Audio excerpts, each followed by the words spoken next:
Leo, they're high. And if you've been foolish enough to be not using Transmit and you want to get it, it's $34 for a new license. How about you, Mr. Andy Ihnatko? What do you like today? I like today a simple app called iClock from Plum. Amazing. It's a type of app that you don't see much anymore, where it just all these guys did was think, what features are for calendaring and time are built into the Mac. That great. Okay, so let's now add every other feature we can possibly add.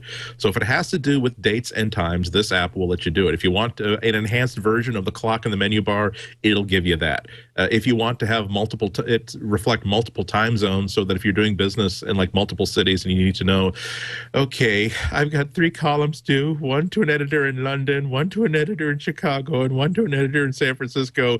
Which one of them is going to call and annoy me first? Okay, so I better write the London column first.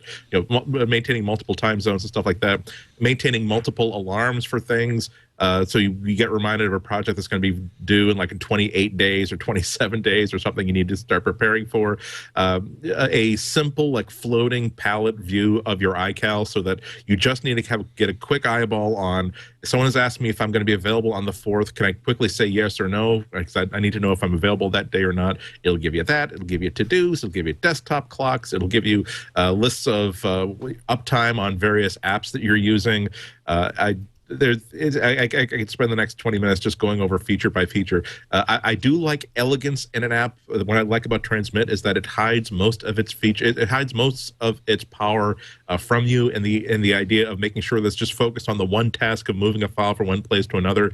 What's good about iClock is kind of in the opposite. It just tries to see how many features can we add. And it's not as complicated as I'm making it sound, but they would never do the Apple sort of thing of saying, well, yes, it would be nice to have a sort of a quick click to get a 45-second timer on the screen, but how does that work into our idiom? No, they say, well, their thinking is, no, that would be very useful to simply pull down a menu and simply say, give me right now a 5-minute countdown clock so I know when I need to end this phone conversation. Well, that's a good feature. Let's add it, and we'll do it that way. It does look like it has everything but the kitchen sink in here. I mean, exactly, and it's less complicated than I'm making it sound. It's probably even less complicated than the website might make it look.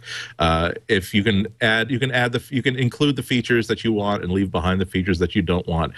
Suffice to say that it's a $30 download. You can try it for free. But I think that most people will get their $30 out of it by the time they've had it up and running for 2 or 3 weeks. This is wild. You can see how long your applications have been running. You can see the phases of the moon.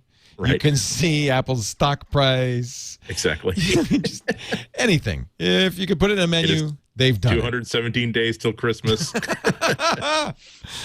It's from plumamazing.com, iClock. Just recently updated to 1.1 last month. They added some really nice little tricks to it, so definitely worth a mention. Cool. Great choice. Denise, did you want to partake?